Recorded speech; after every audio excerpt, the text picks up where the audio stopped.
আসসালামু আলাইকুম। আশা করি সবাই ভালো আছেন। আজ বন্ধুরা দেখতে থাকো, এই যে আমার গার্ডেনে কি সুন্দর এই যে পুঁইশাক গাছ উঠেছে।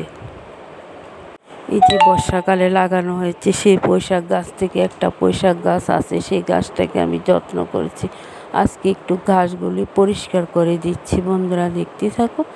আর এটার সাথে একটা ধুন্দুল গাছ আছে, সেই ধুন্দুল গাছটা একটু পরিষ্কার করে দিয়েছি। আর একটু সার দিয়ে দিব গোড়াতে, ড্যাপ সার, লাল সার, সাদা সার, সব সার দিয়ে দিব। কয়েকদিনের ভিতরে গাছটা অনেক সুন্দর হবে। পুঁইশাক পাতাও খাওয়া যাবে, কারণ একটু বৃষ্টির ভাব কমে গেছে তো সেই জন্য। আর এখানে এই মাচাতে লাউ, কুমড়া, ধুন্দুল যা যা আছে সবগুলো লাগানো হবে শীতের ফসল। নিচে লাল শাক বোনানো হবে। বন্ধুরা দেখতে থাকো, অনেক সুন্দরভাবে আমার বাগানটা আমি গড়ে নেব। শীতের ফসল দেখতে অনেক সুন্দর, টাটকা টাটকা সবজি নিয়ে খাওয়া যায়।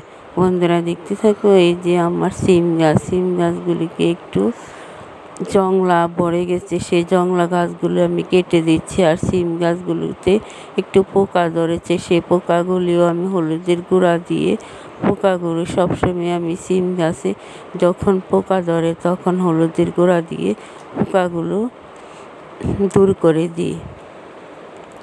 আর এই যে সিম গাছে যখন ফুল আসে তখনও একটু পোকা ধরে, তখন একটু হলুদের গুঁড়া ছুটে দিলে পোকাগুলি মরে, সিমগুলি অনেক সুন্দর হয়। না হয়তো একটা সিমও পাওয়া যায় না। আর এদিকটাতে 3বার করে সিম গাছে পোকা ধরে, 3বারই হলুদের গুঁড়া দিলে সিম গাছগুলি পোকাগুলি চলে যায় আর অনেক সুন্দর সিম হয়। একটু গুঁড়াতে সার দিলেও সিমের বীজগুলি অনেক সুন্দর হয়। বন্ধুরা দেখতে থাকো, আমার ভিডিওটা আপনাদের কাছে যদি ভালো লাগে থাকে তাহলে একটা সাবস্ক্রাইব, পাশে থাকা বেল বাটনটি বাজিয়ে দেবেন। এই বলে আমি বিদায় নিচ্ছি। আল্লাহ হাফেজ।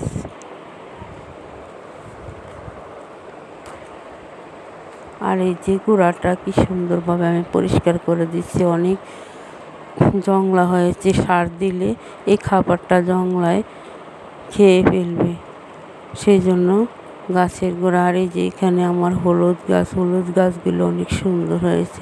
বন্ধুরা অনেক সুন্দর হলুদ হয়ে থাকে।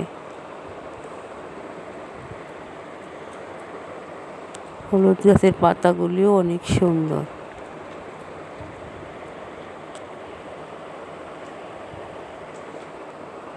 হলুদ গাছের গোড়াটাও আমি একটু পরিষ্কার করে দিচ্ছি, একটু জংলা হয়ে আছে। এই হলুদ গাছগুলি বর্ষা থেকে লাগানো হয়েছে।